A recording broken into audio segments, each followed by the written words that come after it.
All right, everybody. Hello. Welcome to the show. My name is Stephen D. Kelly, and this is the Stephen D. Kelly Show.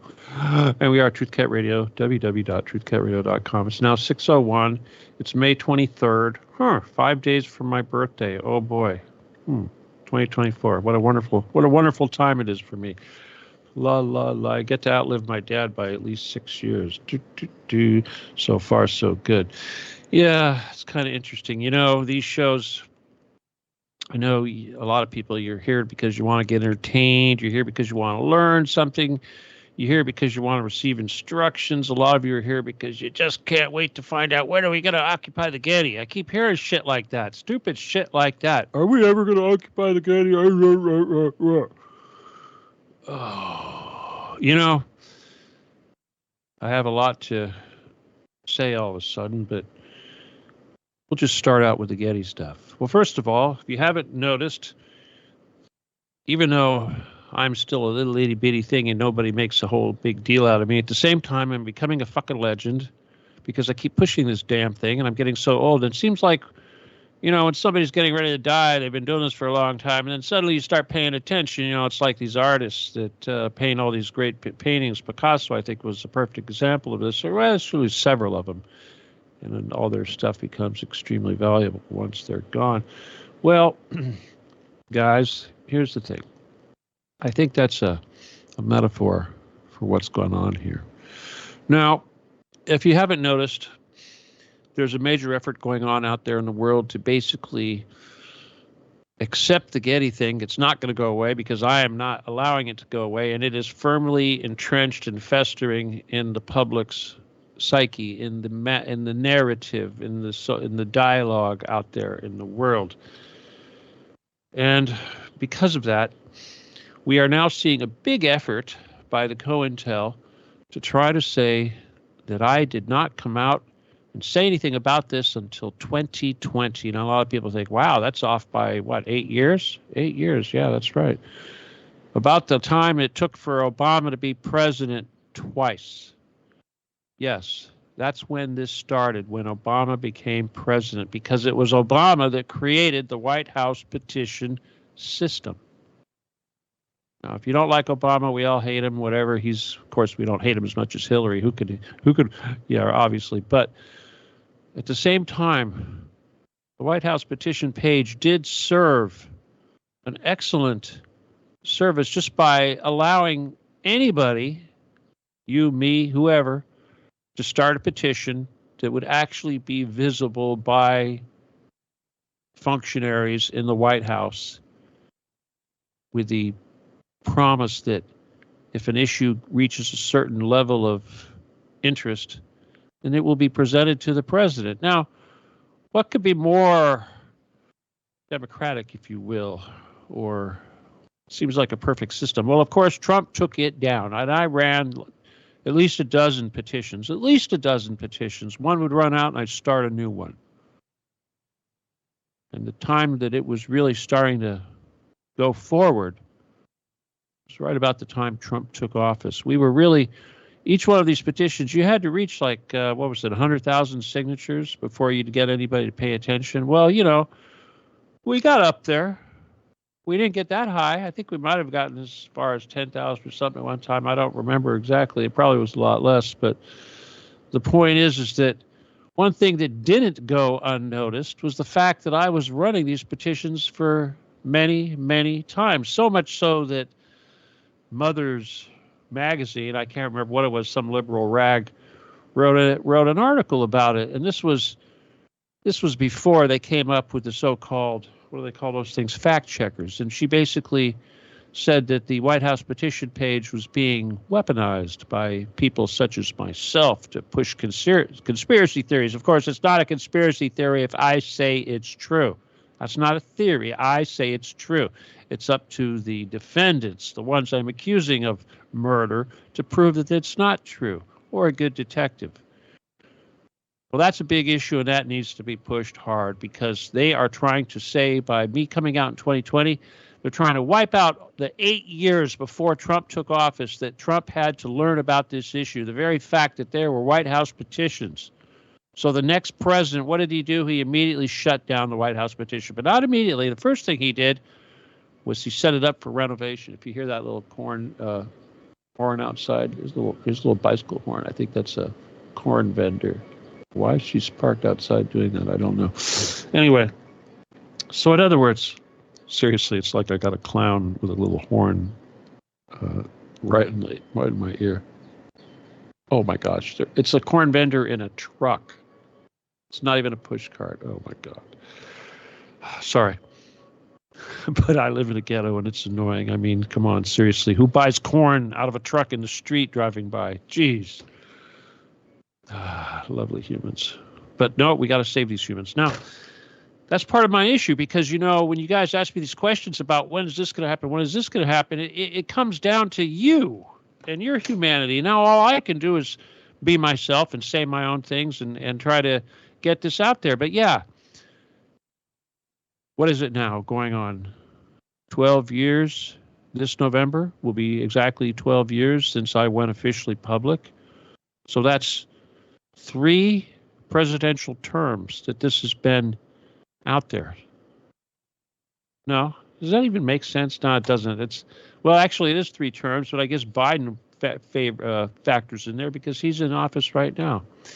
But the point is, the thing that's trying to be swept under the rug by this change of dates and deletion of 8 years is the fact that Trump was in office when I was saying this stuff. And yes, he did shut down the petition page. The first time when we were starting to go gangbusters, he closed it for renovation. Really? Like it wasn't working properly?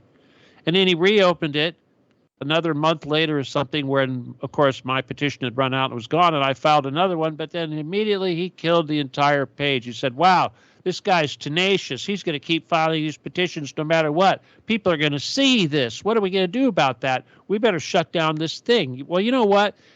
After all these years, people have seen this. That's the whole point. My determination, my work, my personal effort, my motivation, my conviction is why it's happening. And sure, I've inspired you guys to do this. How did I do that?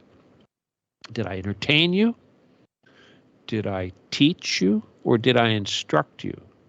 Now, these are 3 different things, completely different. But when you come to listen to my show, I hope you're not coming here to be entertained because, well, if you think I'm entertaining, well, so be it. But at the same time, sure, I can be instructional, but I'm not going to put the effort into trying to instruct you and teach you things for your benefit. What does that do for the mission? What I need to do is not teach you. I need to instruct you. You need to leave this show with marching orders and know what you have to do and follow instructions. It's kind of like they say you go to school, you get your instructions. Yeah, that's mind control and programming, but you know what? Guess what? It needs to be done because we're all so damn programmed and so damn mind controlled that the only thing that's going to defeat that is a superior version, which is what I'm trying to do, which was apparently what I'm doing successfully. Speaking of mind control, another one that we have to deal with harshly is Allie Carter. Now, Allie Carter is becoming relevant right now, mostly because she's apparently offering some sort of intervention service for people who are being, I don't know what the hell, indoctrinated, whatever, mind controlled, whatever. It's incredible, right? I mean, that's what Shelley, it's probably her phony mother is all about, but obviously she's trying to make a buck or two off of this thing. That doesn't make a whole lot of sense, but we need to remind people that what she said about being down there was true with the exception of the whole Biden nonsense and the political crap. But what she didn't say was any of the incriminating details or information that could be used in a deposition. Now, Stu Peters, the guy that featured her and made her as prominent as she is right now, is coming back and talking shit about Allie and trying to distance himself by basically saying that she did not avail herself of any of the connections and contacts that he made for her to pursue regarding law enforcement, providing a legal deposition, and actually doing something to actually cause something to happen. Obviously, she did not do anything. For one thing, obviously, she's working for them. For another thing, she says that she was afraid. Now, fear seems to be the big thing that controls most people here. It's like being on TikTok. I know I'm reaching 1 million people, and my message is reaching 1 million people, but why are they not connecting to me? Why are they not flooding into Telegram? Why are they not flooding into my TikTok? Why are all these people not flooding to get every bit of information on me that they can so that they could pursue this thing? Like they actually were good humans and cared about people. But that's not happening. Now, why is that so? I think it's because they're afraid. I think it's because people do not want to follow me on Twitter. They do not want to join my cult, which is on, Telegram, because they're afraid they're going to be on a list. Somebody's going to come and get you. Your friends are going to say things. The NSA is going to show all your nude pics to the public and humiliate you. Whatever it is that they've got on you, they're going to bring it down on you, and they're going to keep you from getting a job and making money and all of this whatever bullshit. You really got to wonder about the quality of the humans out there. It's like all you people that say, when are we going to occupy the Getty? We. Who is this we? When am I going to do it? When is the government going to give it up to me? And when I say government, I think this is one of the key things that you really have to focus on, because the fact is this is not a war against individuals. This is a war against institutions, government institutions, and institutions posing as a government, grand societies, ancient orders, religions, whatever you want to call it, something much broader than a few bad individuals that just started doing something. I mean, this goes for hundreds and thousands of years, and it is much broader than the scope of a normal, average human brain. Kind of like the mission that I'm trying to conduct here with the Occupy the Getty. You people ask me, when is this going to happen? How is this going to happen? The bottom line is you don't have the brain depth to have the understanding, the comprehension of what has to be done. This is why you're coming to me. This is why you have to depend on me. This is why nobody else in the world is doing it. This is why I am the single human out of 7 billion roughly people doing this thing. Like a damn pit bull who's been doing it for a long damn time. And I'll tell you something. I was looking at a meme today of great sculptures, the Pieta, various statues, marble. People don't do that anymore. There's no art. There's no classical sculpture like they did. I mean, sure, there's that bust of J. Paul Getty, but there's nothing like they used to do. So much has been lost, and yet humans think they're so fucking superior. Now, I think back on when I was working on various different trades that I was involved in, things that I did. But in each one of these things, a lot of times, especially they weren't being done to make a buck. They weren't being done so that I could have the money to buy things. They were being done for much grander reasons. Passion for the job, passion for what was being done, for the creativity, for the pushing of the boundaries, for the ability to do things that other people couldn't do. All of these industries and things I did gave me the opportunity to do that. Just like these great masterful works of art. That's why they're called masterpieces.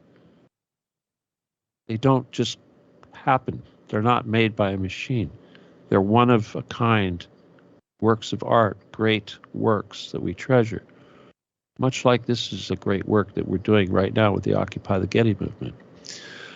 When I was in the optics business, I had all kinds of opportunity to do things that nobody else can do, because I could build things, I could create things, I could create parts that had tolerances so high that would measure so far beyond what was normal that it would exceed what could be done. Constantly we were pushing the envelope. We were on the very edge of technology, constantly pushing it ever further and further into the quantum, the infinite. Humans are like that too. We have the ability to use the quantum, to use our brains. And for this reason, we can outproduce, outcreate, outthink any machine. In the optics business, polishing a lens was considered voodoo because it was the human hand touching something in such a way to cause it to do things that it couldn't be done before. Something in a machine couldn't reproduce. Only the human brain, the human intuition, the human touch, thought, creativity, motivation, desire, all went into doing these things. Machine has none of that. Machine has no satisfaction when it completes a task and does it exceptionally well. It has no desire to do something better than it is instructed to do. There's that word instructed again. So the passion that went into taking a job, creating a lens, making it better than it had to be, to do work for the Department of Advanced Research Projects, DARPA, I guess is what they call it. So it was pushing the envelope of technology beyond anything that existed, and this made our country strong. This gave us a strategic strength over other countries, allowed us to make things that couldn't be made, to measure in far greater detail than others could do. There's a lot of satisfaction in that. At the same time, it's not something that can be taken away. But where is that today? Where is that today? Nobody has that passion. Making jewelry was the same thing. It was art. Your sculpture, your ability to create images, visions, solid three-dimensional pieces of art. The ability to illustrate anything in a 3D, and your only limit was your imagination. That's godlike. That creative force is godlike. That's what makes us so close to God, is our ability to do just that. Why do we do that? Why do we have that passion? We want to create beauty. We want to create something exquisite, something that didn't exist before. Why? To make money? No. For the sheer passion of creativity. Now, what else? Building the lasers, of course, that was different. Yeah, that was certainly doing things that nobody else did. I didn't care. You're not supposed to do it that way? Screw you. I'm going to do it my way. You don't like the way I do it? You want me to follow rules? You want me to register with the government when I do this and that? I'd rather not. So I was the best in the world. I made things that didn't exist, that were superior to anything made by anybody else, no matter how much money they had or how many people they had working on trying to do it. I was a one-man operation with a helper, me and my helper, and we made product that was superior. It was the number one best in the world to this day. How many times in your life can you say that you have actually done something that no one else could do? You were the first. It's just like John Lennon in his song. They go, no song you can sing that hasn't been sung, no thought you can have that hasn't been thought, whatever. No, John, that's not true, because we can do it.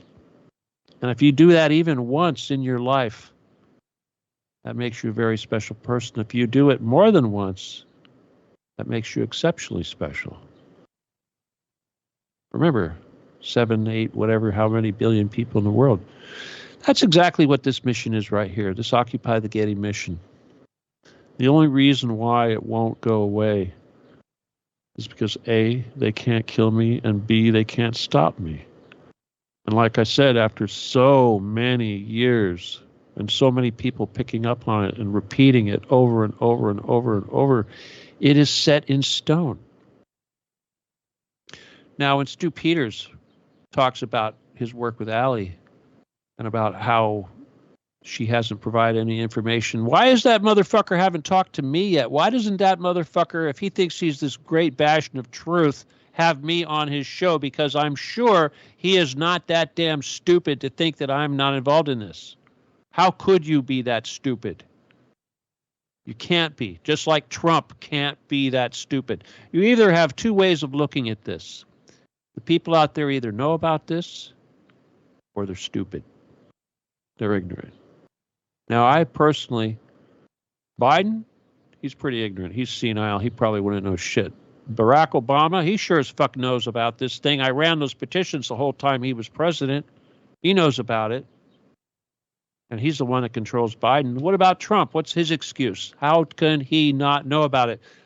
The Bilderbergers, they know about it. The Satanists, they know about it. They all know about it. The Getty knows about it. The FBI knows about it. The CIA knows about it. The NSA knows about it. They all know who I am. And they won't say dick. CIA, not CIA. FBI comes to my door, and as soon as I tell them who I am, they run away. Do they have little earphones in their ears telling them, vacate, vacate, abort, abort, leave the premises? Seriously, do you really believe these people have not been briefed on what we are doing? You know, here's the thing.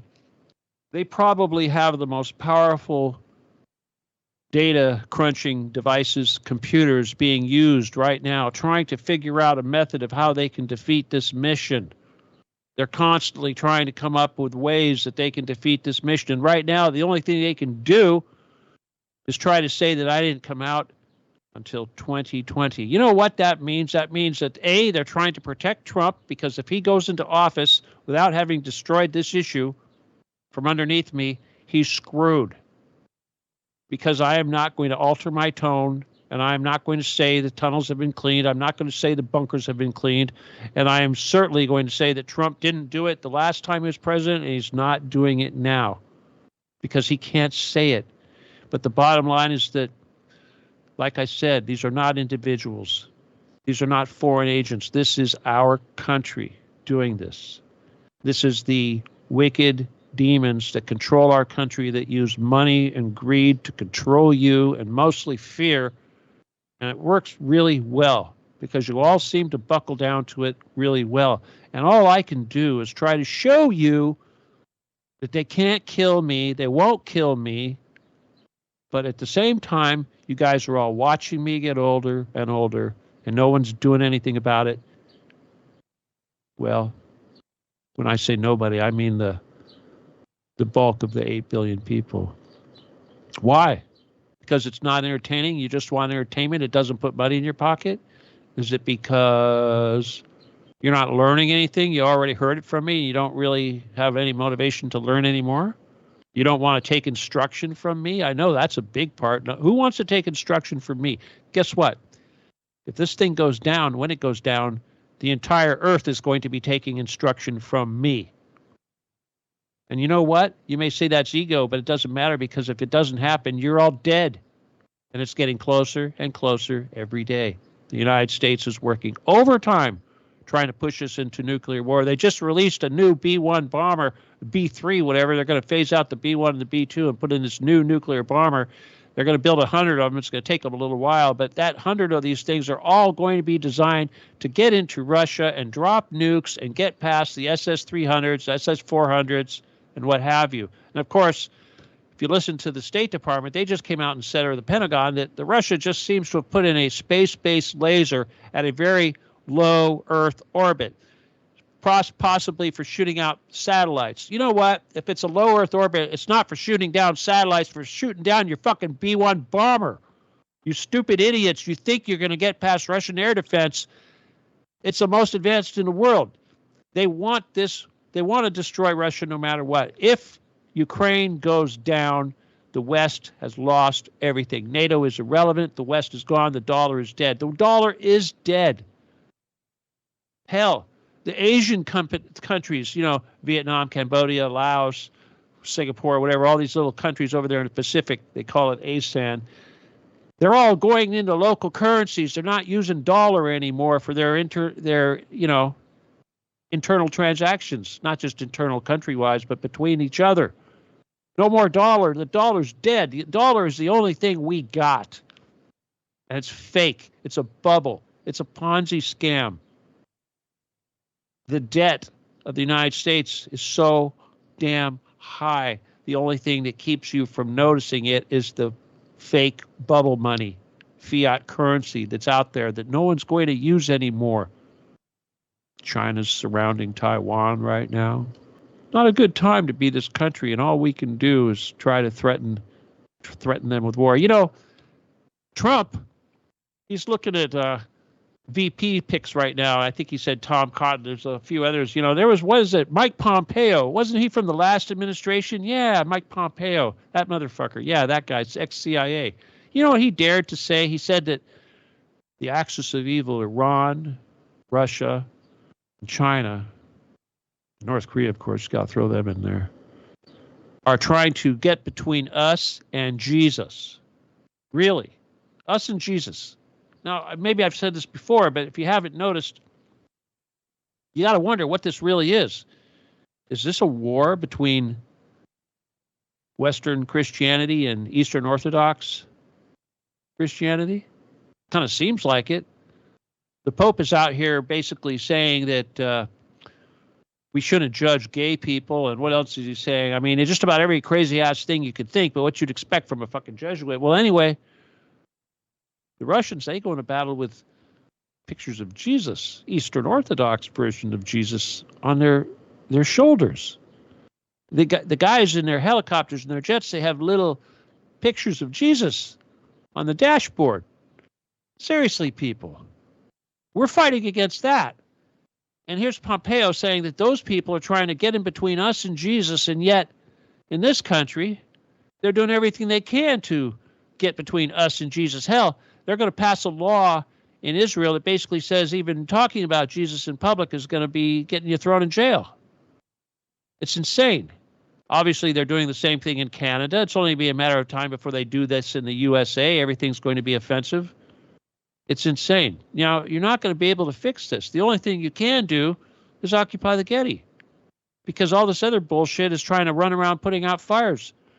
You got to put the torch to the person that's starting the fires. Of course, I don't mean that literally. I certainly don't mean that we have to destroy the Getty. But, you know, why would, you know, you got to realize, people, they built the most important bunker they had underneath the most valuable art collection in the world, practically, you know, short of the Louvre or the Hermitage, in Los Angeles. So that's like a dare. First of all, they think, well, nobody's going to know. It's a great location. Nobody's going to dare nuke this location because it would be destroying all this valuable art. It's like attacking museums. You know, but hey, I'll bet one of those American bombers is going to attack Hermitage. You know, by the way, for those that don't know, that's a big, giant Russian museum, very old. The Louvre, of course, is in Paris. That's a French museum. Anyway, so me personally, I know that I'm going to keep doing what I do. I know that my motivation isn't going to change. I mean, yeah, I'm going to die with this thing. I'm going to be dying doing this thing. I'll do this. There's no break until it's over. Now, I don't think there's too many humans out there that do that with respect to anything, except for maybe taking care of cats. You take care of cats maybe until you die, but, you know, hey. So what I'm asking you all to do is superhuman. It's not something normal for humans to do. And I'm also asking you to do this with all kinds of faith, because I don't expect you to understand the mechanics of the mission, the scope of the mission, how it's going to work, what to expect. You won't. You won't. It's like we're doing God's work and you expect me to explain to you God's plan. Get a clue. Okay? Get a clue. Beyond that, there's really not too much I can tell you. I can tell you how bad things are going. Obviously, the Ukraine situation is getting pretty ridiculous. And every day in Congress, especially, we've got these people doing everything they can, saying that they're going to supply weapons that can strike cities inside of Russia. Somehow, even though Ukraine is pretty much gone, we're still trying to actually attack cities inside of Russia when Putin made it very, very clear that if you do such a thing, that our cities and our country will become targets. Russia doesn't fuck around. Russia has the air defenses. They have the ability to stop our nukes, and they have the bomb shelters for their citizens. We don't have that. They've been on a war footing since World War II.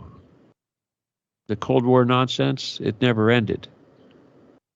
They've never stopped preparing for fighting with us, just like we've never stopped trying to destroy them. But we have, at the same time, been destroying ourselves from within, because the enemy of Russia is also the enemy of us here in the USA and the West. The West is the enemy and is also a suicidal, anti-human, satanic entity bent on genocide, which requires murder of everybody on both sides, leaving only the anti-humans, who are the Satanists. So our enemy is the Satanists. Our enemy is not Russia. Our enemy is not the axis of evil. Our enemy is the ones under our feet eating the babies right now. They are the government. They control the government. They have all the power. They have everything at their disposal. But what do we have? We have our brains. We have our God-given gifts. We have the ability to control this manifestation. We have the ability to alter reality, and we're doing it. And they can't make it go away, and they can't stop us. And any effort they make now is only going to reinforce our efforts. So that's really the message I want to give you tonight. I'm just going to have to remind you that you don't have the tools to know what to do. And if you did, you'd be doing it. Would you? But would you be doing it? Would you have that motivation? Would you have that desire, the compassion, all those things? It's like being that artist, creating that great work of art. Why doesn't that exist today? Nobody has the desire. Nobody has the creative skills. They've turned everything into shit. You're not going to be able to correct that. The only way we can correct that is by destroying the enemy at the source, taking over their power. So help me do it. Go out there and slam Alley. Go out there and slam Stu Peters. Go out there and slam everybody. Slam them. Shame them. Ask them, why do they not know? Stu, he's trying to act like what she's saying is bullshit now because she hasn't gone to the police, as if the police were going to be able to do the investigation and find out if any of this is true. We know that's bullshit. We know that the entire system is part of it. We know Stu Peters is part of it. So those of us that aren't part of it, we're the only thing there is. We are the white hats. We are the answer, and we've all you got. All right. Anyway, like I said, my birthday is going to be in 5 days. So in lieu of a card or gift, you can go out there and make extra effort to push the Occupy the Getty thing like a maniac. Okay? Make me proud. Try not to be racist while you're at it. You got to be smart. But challenge these people. Make them sweat. Make them feel really stupid. And force them to talk to me. Force them to make me bigger. The only way we're going to do this is if the spotlight is completely on me. Okay? You can't put the spotlight on the Getty without putting it on me. It's my baby. So I started this. We all know what the result is going to be. Maybe we don't. I guess that's the point. I'm trying to say that you guys, you're following me because I tell you we're going to have paradise on earth, but can you even imagine what that is? No, you can't. You can't even imagine what that is. But you can know that you want it, and you can know that you deserve it. You can all try to earn it. Just keep on doing it, okay? All right, again, I'm not going to stay here too long, but if you want to help me out, help the effort. First of all, you got to join my Telegram group. You got to join my Twitter page, and you got to help. And if you join the Telegram group, meet the other people. If you want to chat in there, you're going to have to join some of the sub pages where people just chat and run amok. But in the main group, it's mostly what I have to say and the stuff that some of the admins post, obviously. But you got to be there. And that group is called Occupy the Getty / Stephen D. Kelly in Telegram. If you're new to the group, I want to welcome you. If you're new to the show, I want to welcome you. If you want the book, if you haven't read the book, read the damn book. And if you don't like to read, people don't read anymore. But if you're one of those people, find the book on YouTube. It's there. It's audiobook. It'd take you about 4 hours to listen to the whole thing. It's called Lasers, Cavers, and Magic. Do a search. If you do a search for books by Stephen D. Kelly, I'm sure you'll find it too. If you want to help me out financially, and I appreciate every little bit, you got to use the PayPal, which is Stephen Kelly 714 at Yahoo. STEVNKELLEY 714 at Yahoo. And I'm just going to tell you, if you're joining any of my groups and you see anybody talking about crypto or trying to sell you crypto or trying to impersonate me, no, that's not me. I'm not going to sell you anything, okay? I'm not doing this for money. I'm doing this because I'm committed to it, and I'm trying to end this evil forever. I'm trying to get my revenge on these people that fucked up my life, and I'm trying to do it because that's what I was put here for. And I get to be the only person that has to make this happen. So, oh boy. So either we get this done while I'm here or you don't, in which case you're going to have to keep dealing with it, and I don't plan on coming back. So let's have this happen now, because you know what? The Getty already said it's going to happen. They know I defeat them. Let's do it now. All right? You know it's moving fast. You want to call that the end of the world? Well, no, it's not the end of the world. Maybe the end of the world as you know it, but you'll feel fine. Sorry. All right, people. Thanks for listening to my rant. Sorry if I think this is not going long enough, but, people have short attention spans. I have to try to trim it as much as I can, and you can always listen to the repeat on the loop by tuning into the channel, which, of course, is www.truthcatradio.com. Okay, so send me an email, Law17Gun, if you want the book, you want healing or anything like that. If you want to donate, you got to send it to the PayPal, which is Stephen Kelly 714 at Yahoo. All right, and you have to say friend or family, or I will send it back. I'll say thank you, but I will send it back. All right? All right, don't be afraid to call me. That's the big thing. I mean, seriously, if you need healing, don't wait till somebody's dead. Somebody's dying. Don't wait till the cancer is too late to be treated. Talk to me soon. And hopefully I won't have to, hopefully we'll have this thing done within the next year, right? After my birthday, before my next birthday, this will be it. Okay. Going to be 66 people. That seems like a significant number. I'm not too happy about that, but I expect to go to 75. At least that's what the fortune tellers tell me, but I'd like to think that we get this done before that. All right. Because it's a job. Okay. And I should be relaxing and, hanging out with my grandkids and stuff. Ha ha. What a joke that is. Right. Yeah. All right. Anyway, thanks for tolerating my spiel, and thank you for all the hard work you're doing. And don't stop. Keep doing it. Do it more. All right. And that's all I can say. So until next week. Okay, then. This is Stephen Kelly. This is the Stephen D. Kelly Show, and this is Truth Cat Radio. www.truthcatradio.com. And we depend on you. Okay, so good night. God bless. Adios. And goodbye.